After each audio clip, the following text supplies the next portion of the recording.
तो चलिए आज हम लोग स्टार्ट करते हैं lines and angle. Class 9th mathematics है, RS अग्रवाल है, ठीक है। चलिए लाइंस एंड एंगल के कंसेप्ट को समझते हैं। सबसे पहले लाइन को समझेंगे, इसके बाद हम लोग एंगल को समझेंगे। तो लाइन से ही हम लोग सारे एंगल को आज बनाएंगे। एक लाइन से यानी कि आपको ये बता दें कि जितने भी एंगल आप बनाने के लिए जानते हैं वो सारे एंगल को हम एक लाइन से कैसे बनाएंगे आज हम लोग सीख लेंगे, ठीक है। एक लाइन लीजिए, एक लाइन से सारे एंगल बना लीजिए। तो सबसे पहले यहाँ पे देखिए, यहाँ पे लाइन लिख दिए, क्या लाइंस है ना, एंड एंगल्स। क्या लिखेंगे टॉपिक आपका है लाइंस एंड एंगल्स। ये टॉपिक है, इसको समझना है। ये है, देखिए हम सबसे पहले एक लाइन लेते हैं।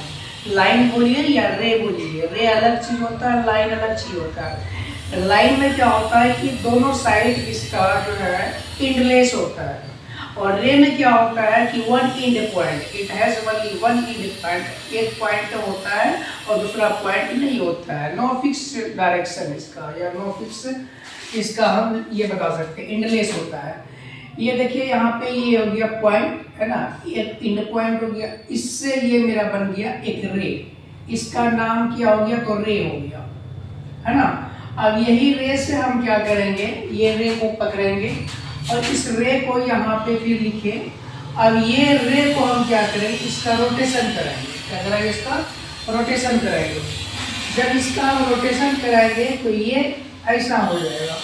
जब ये ऐसा बनेगा तो यहाँ पे ये जो एंगल यहाँ पे बनेगा, क्या बनेगा, ये एंगल बनेगा। कब बनेगा, जब ये इस इनिशियल रे, क्या बनेंगे, इनिशियल रे, और ये हो गया मेरा टर्मिनल रे।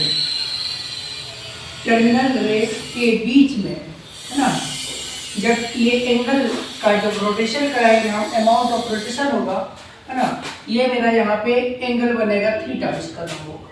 ये समझ में आ गया, कोई दिक्कत नहीं। तो अब हम क्या समझाना चाह रहे हैं कि यहाँ देखिए, ये मेरे पास है इनिशियल रे, है ना, और ये मेरे पास है टर्मिनल रे, और ये दोनों से जो एंगल यहाँ पे बना, इसका नाम हो गया थीटा, इसका नाम O, इसका नाम A, इसका नाम B।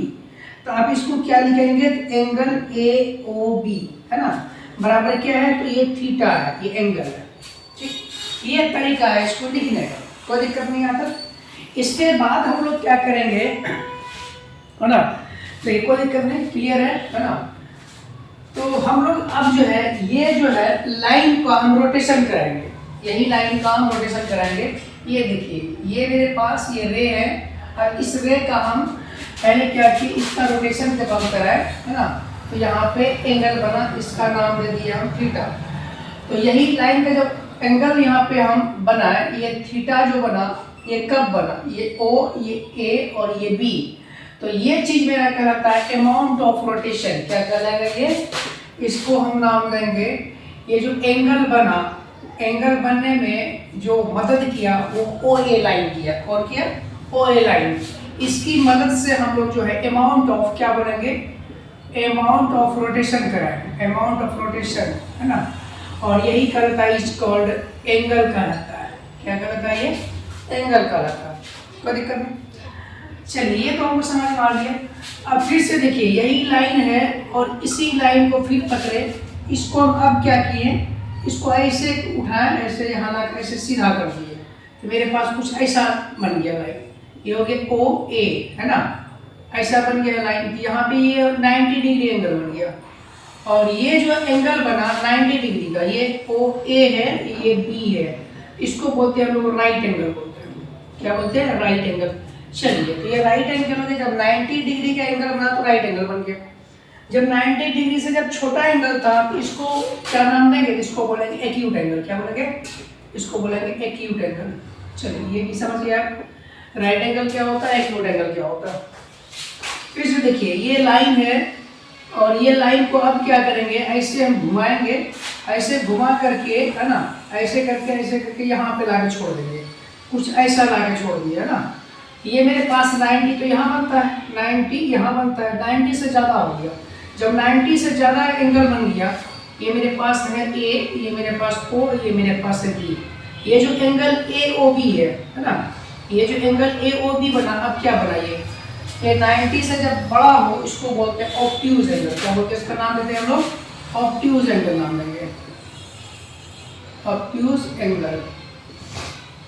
चलिए ये भी सीख गया, राइट एंगल, एक्यूट एंगल और ऑब्ट्यूज एंगल। अब देखिए फिर से वही लाइन है, उस लाइन को फिर हम क्या करेंगे, इसका रोटेशन कराएंगे। ये मेरे पास लाइन है, इसका रोटेशन अब क्या करेंगे हम लोग, ऐसा करेंगे, ये जो रे है ओ ए, इसको हम लाइन ऐसे घुमा के, ऐसे घुमा करके ऐसे कर देंगे ना, तो मेरे पास कुछ ऐसा बन जाएगा ना। ये लाइन जो है, अब ये जो ओ ए है ये क्या बना लिया, यहाँ पे ये बी हो गया, तो ये इस प्रकार से ये एंगल बन गया, ठीक है। तो ये जो एंगल बना मेरा क्या बना, इसको बोलते हैं, ये 80 डिग्री हो गया, 180 डिग्री, इसको बोलते हैं स्ट्रेट एंगल। क्या बोलेंगे इसको, ये हो गया स्ट्रेट एंगल, है ना। चलिए 180 डिग्री, इसका डेफिनेशन भी निकालना है, वो दिखा देंगे, कोई दिक्कत नहीं। चलिए नेक्स्ट देखिए, अब यहाँ पे जो है मेरे पास ये रे है ओ ए, ठीक है, ये ओ ए रे है, इसको हम क्या किया, ऐसे लाया, ऐसे करके इसको ऐसे नीचे कर दिया, गली बाजी कुछ ऐसा बन गया मेरे पास ये ओ, ये ए और ये क्या हो गया बी, है ना, ऐसे घुमा के ऐसा बन गया ये एंगल, ठीक है। अब ये एंगल का नाम क्या होगा, इसका नाम होगा रिफ्लेक्स एंगल। क्या होगा, रिफ्लेक्स एंगल होगा ये, ठीक, कोई दिक्कत नहीं। अब देखिए ये एंगल है, ये लाइन है, ये ओ ए, अब इसको हम क्या किया, ऐसे घुमा करके, ऐसे घुमा करके, ऐसे लाइन ऐसे करके, फिर ऐसे पूरा घुमा दिया, है ना। ये लाइन कंप्लीटली यहाँ से ओ ए था और ये घूम करके फिर यहाँ पे बी आ गया, ऐसा हो गया, है ना, ऐसा बन गया। इसको बोलते हैं हम लोग कंप्लीट एंगल। क्या बोले इसको, कंप्लीट एंगल। ये समझ में आ गया, इसमें कोई दिक्कत नहीं, कंप्लीट एंगल। ये 360 डिग्री का होता है, ये 270 मान लीजिए, ये 180 हो गया, है ना, और ये आपका जो 120 हो गया मान लीजिए, ये 90 हो गया, ये आपका 30-45 जो भी मानना, मान लीजिए 45 डिग्री का। आपको ये सारा समझ में आ गया कि एंगल क्या होता है, amount of rotation is called angle. ये एंगल का डेफिनेशन है, यानी कि एक लाइन ली है, एक लाइन से हम क्या कि सारे एंगल को हम लोग बनाए, इस लाइन से, सिर्फ एक लाइन से सारे एंगल को बनाए। तो सबसे पहले इसके डेफिनेशन को हम लोग लिखेंगे, ये आप जब समझ गए इसके डेफिनेशन को भी हम यहीं लिखते हुए चलेंगे, ठीक है। चलिए इसको नोट कीजिए, इसको नोट कीजिए कि जैसे आपको बताएंगे कि 1 नंबर पे क्या लिखेंगे, 2 नंबर पे क्या लिखेंगे, 3 नंबर पे क्या लिखेंगे, तो उसके डेफिनेशन को आप लोग लिखते चलेंगे। चलिए इसको हटाते हैं, लाइन से एंगल ना। तो सबसे पहले हम लोग जो है एक्यूट एंगल के डेफिनेशन को देखेंगे। आपको डेफिनेशन याद करने का जरूरत नहीं है, डेफिनेशन आपको यहीं पे याद करा देंगे, है ना। एक्यूट एंगल होता है क्या, अरे समझिए यहाँ पे, ये जो एक्यूट एंगल एंगल ये क्या होता है ना। एक्यूट एंगल का डेफिनेशन कहता है कि an angle whose measure more than 0 degree but less than 180 degree, यानी कि 0 डिग्री से बड़ा और 180 डिग्री से जब छोटा होता है तो ऐसे एंगल को हम लोग कहते हैं एक्यूट एंगल। डेफिनेशन आपको याद हो गया होगा, क्या बोले डेफिनेशन, एक्यूट एंगल का डेफिनेशन कहता है कि मोर than 0 degree but less then कितना 90 degree is called acute angle. ये डेफिनेशन कहता है ना एक्यूट एंगल का। तो डेफिनेशन लिखिए, क्या कहते हैं एक्यूट एंगल, द एंगल या एन एंगल लिखिए या द एंगल लिखिए, क्या लिखेंगे, the angle whose measure more than, करेंगे मोर देन 0 डिग्री, है ना, but less than 90 degree is called acute angle। इसका एग्जांपल देखना है, देखिए आप यहाँ पे ये 45 डिग्री है या 30 डिग्री है ना, या 60 डिग्री है, या यहाँ पे 75 डिग्री है, या यहाँ पे 20 डिग्री है, जो भी है सब के सब क्या है एक्यूट एंगल है। एक्यूट एंगल कैसा होगा, कैसा होगा, देखिए यहाँ पे ये ओ ए बताए थे, ये आपके पास बी है ना, ऐसा होता है एक्यूट एंगल। इसको बोलते हैं इनिशियल रे, इसको बोलते हैं टर्मिनल रे। ठीक, अब देखिए यहाँ पे राइट एंगल क्या होता है, इसको समझिए। राइट एंगल देखेंगे, the angle whose measure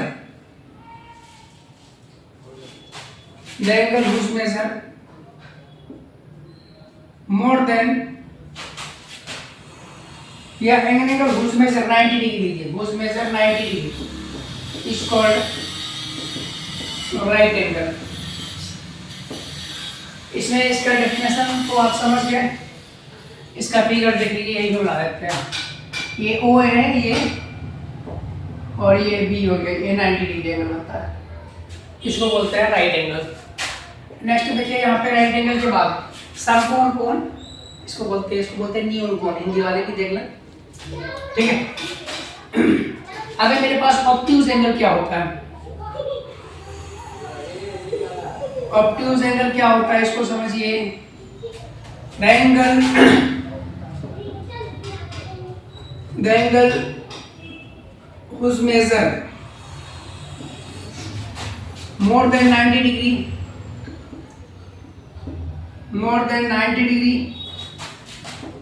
but less than 180 degree is called, क्या बोलेंगे, ऑब्ट्यूज एंगल।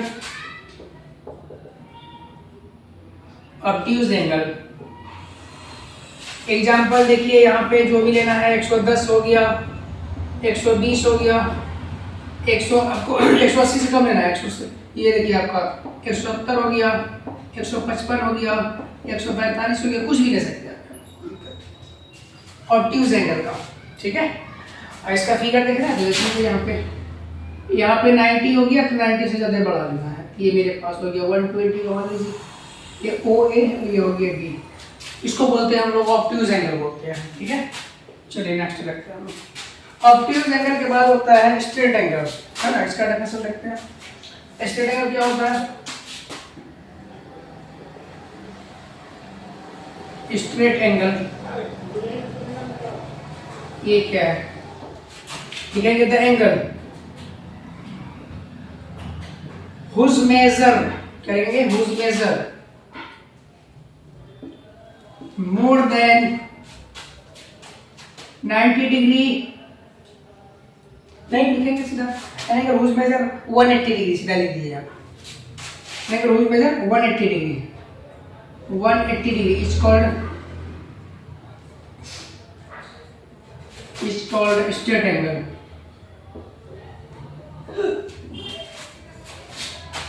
ये हो गया स्ट्रेट एंगल देखना चाहते हैं, देखिए फिगर कैसा होगा इसका। ये लाइन मेरे पास ओ ए था, ओ ए को यहाँ से ऐसे घुमा करके हम लाके ऐसा कंप्लीट कर दिया ना, सॉरी ये कंप्लीट बना दिया हम। ये लाइन है ओ ए, इसको घुमा के लाए ऐसे यहाँ पे, इसको यहाँ पे बना, ठीक है। ये हो गया बी, ये हो गया ए, ये हो गया ओ, ऐसा 180 डिग्री। ये मेरा कहता है स्ट्रेट एंगल। यहाँ तक कोई दिक्कत नहीं, चलिए इसको हटाते हैं, नेक्स्ट देखिए।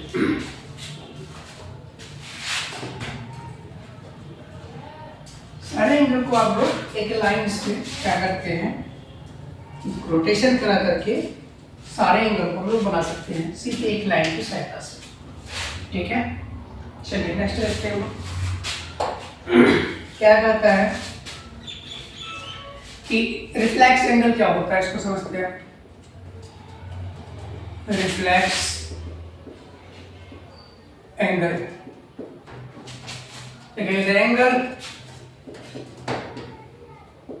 the angle whose measure more than 180 degree, चलेंगे more than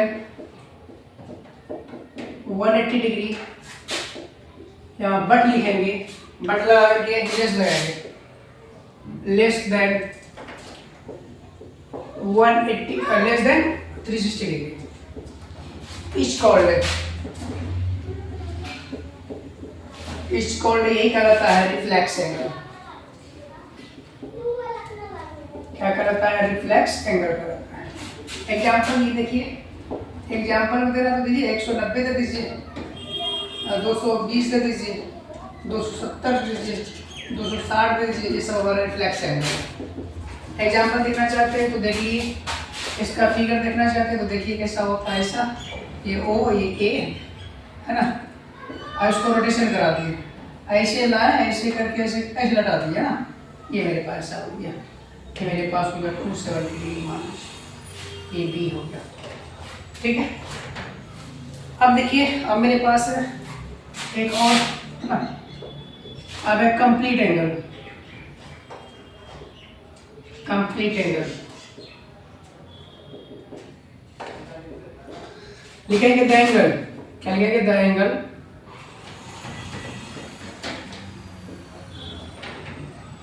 whose measure 180 नहीं बल्कि 360 degree is called complete angle। Complete angle, इसका देखिए ये हो गया 360 डिग्री है ना, ये कंप्लीट एंगल हो गया। अब देखिए यहाँ पे ये मेरे पास ये लाइन था ओ ए, ये इसे घूम करके फिर से जब निकला यहाँ से, देखिए लाइन कैसे, इसका रोटेशन कराने के बाद ऐसे करके ये पूरा घूम गया, तो ऐसा बन गया ये। ठीक है, ये 360 बन गया, इसी को बोलते हैं कंप्लीट एंगल। यहाँ तक कोई दिक्कत नहीं, कंप्लीट एंगल समझ में आ गया। चलिए, अब कंप्लीट एंगल जब आप सीख गए यहाँ तक, यानी एंगल में हम लोग क्या क्या सीखे। सबसे पहले आप याद कीजिए कि सबसे पहले हम लोग जो है ना एंगल के डेफिनेशन को सीखते हैं। एंगल का डेफिनेशन क्या करता है?